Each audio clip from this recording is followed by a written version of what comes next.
Welcome, beautiful souls, back to the channel. Today I'm going to be going over 5 foods to avoid if you are deciding to sit with an ayahuasca, kambo, or plant medicine retreat or ceremony.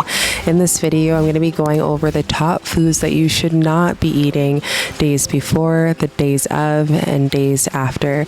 I'm really looking forward to share this beautiful medicine with you all as I just finished supporting a beautiful 10-day Bobinsana Dieta here in Costa Rica, Pura Vida, the mountains. And let's get right into it. If for those of you who don't know, plants and medicines are such a sacred healing, and when we sit with them, with a master plant, we're seeding the medicine within our being, within our soul. And our commitment starts the moment we decide, or the moment that a medicine contacts us, whether that is through dream realm, whether that is through our consciousness, a feeling, a pulling. And with that comes dieta, which is known as the food that we put into our temple, the things we drink, the things we take in. And this is so important. It's actually a safety protocol if we are not aligning with dieta protocol. So I first want to share the first thing not to eat if you are deciding to sit an ayahuasca retreat, a kambo retreat, or a plant medicine retreat is caffeine.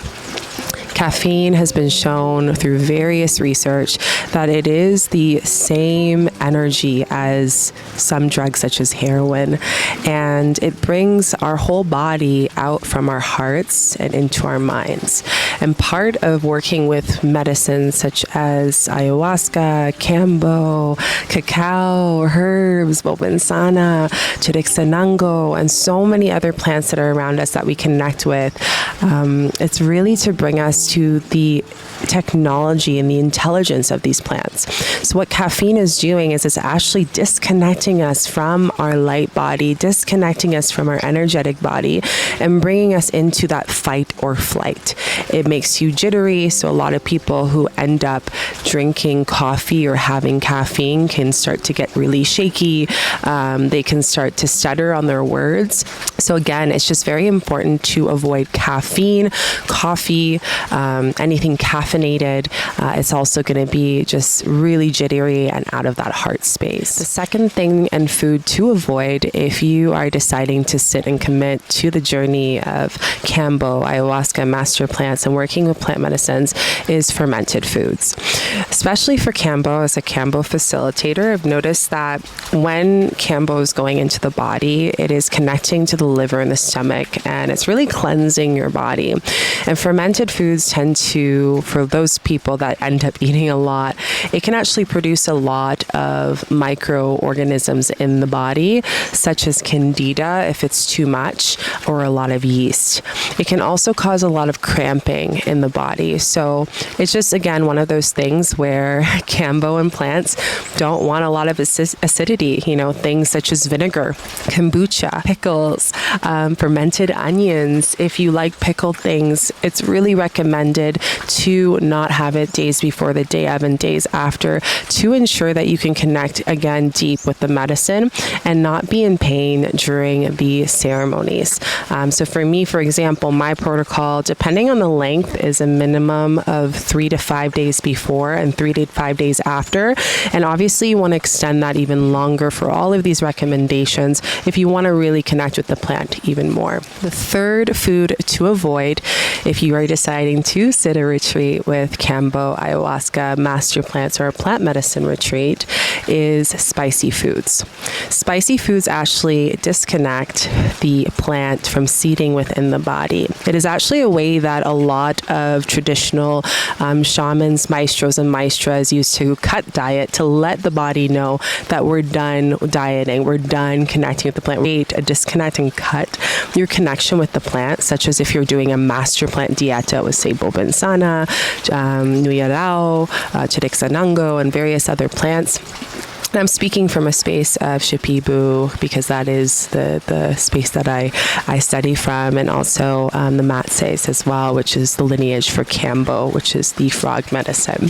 So again, it can be really judgmental to the stomach. You can cause cramping, you can cause damage to the stomach when sitting with these plants, and it can cut the disconnection with the plant. Just think of yourself as the soil where that plant or your relationship with the plant is seeding that first day you decide to sit with, Bobensana or Chiricsanango or Noirao or bamboo or Kambo, right? And if you were to put spicy food or some spicy hot sauce in the soil of, say, a seed, it probably wouldn't grow because it's too hot, it's too spicy, right? That's why they say a lot of people, when they're gritting their garden, there's certain plants that work really well with growing with pepper and others that don't, right? So it's a contradiction to the dieta, and also a safety precaution for cramping, stomach issues, and very intense purging. The next one is meats, specifically pork. Now, I will speak from my own experience and me sharing with sitting with my maestro, Don Miguel. And I remember when I decided to diet Noirao, which is the tree of light. This is where I really understand the power and the importance of not eating meat when doing a plant medicine retreat. The purpose and the intention when we are doing medicine retreats is to be light, to connect with our light body, to connect with our hearts, to connect with our being. And to do so, that means that it's very important that we are connecting with our energy, right? I'm a big believer that depending on how that animal has crossed over before ingesting, say, a meat, chicken, fish, that energy is absorbed into your being and you're even more sensitive. And there are a lot of plants such as Noirao, the tree of light, that is actually a contradiction to eat pork and red meat. So again, this is a safety thing, such as milk as well, like cow milk. It is said not to have meat. Now, it depends on the lineage. I have been to centers and worked with various maestros or done diets where meat is offered on certain days, such as fish or the local meat from the jungle. But for the most part, I will say that my best dietas have been when I am having just fruit or when I'm fasting completely with just a plant. I always tell people that there's different levels to how deep you want to go when you are sitting with plants, working with plants, healing the body, healing the light body, physically, emotionally, all levels. And it's really understanding that we're respecting the energy of that plant, right? When we are taking in a meat, we are taking in the suffering, the traumas of those animals, and we can feel it just as our own when we are dieting because we're so in the space of our heart, we're working on our own traumas. So again, to keep us clean and clear, especially red meat, is a contradiction and it can be unsafe, such as for a plant like Noirao, which is the tree of light. It's actually one that it depends on the center and the maestro or the maestra that's working with you or the facilitator. If you decide to do Kambo or Ayahuasca or a master plant dieta is citrus. Citrus, such as oranges, lemons, and limes, can be a contradiction as well. It then breaks the relation with a master plant dieta. And again, it can cause a lot of cramping, stomach issues, and very deep purging, both ends. So would avoid citrus foods as much as possible. So these are the foods to avoid, remembering that every single facilitator, maestro, or maestra have their own relations with the plant and the medicines they work, and they receive that contract with the plant and the medicine when they are working with them and committing their whole lifetime with multiple dietas and multiple times of isolation medicine, and to do it in reverence. So when we're sitting with a plant, it's really important that we are really aligning with the dieta, days before, days during, and days after, and to really listen. I remember my maestro told me this story about a woman that she dieted one of a really deep master plant called Madosita, and she is a beautiful, powerful medicine, but her contract relies on having very strict protocol.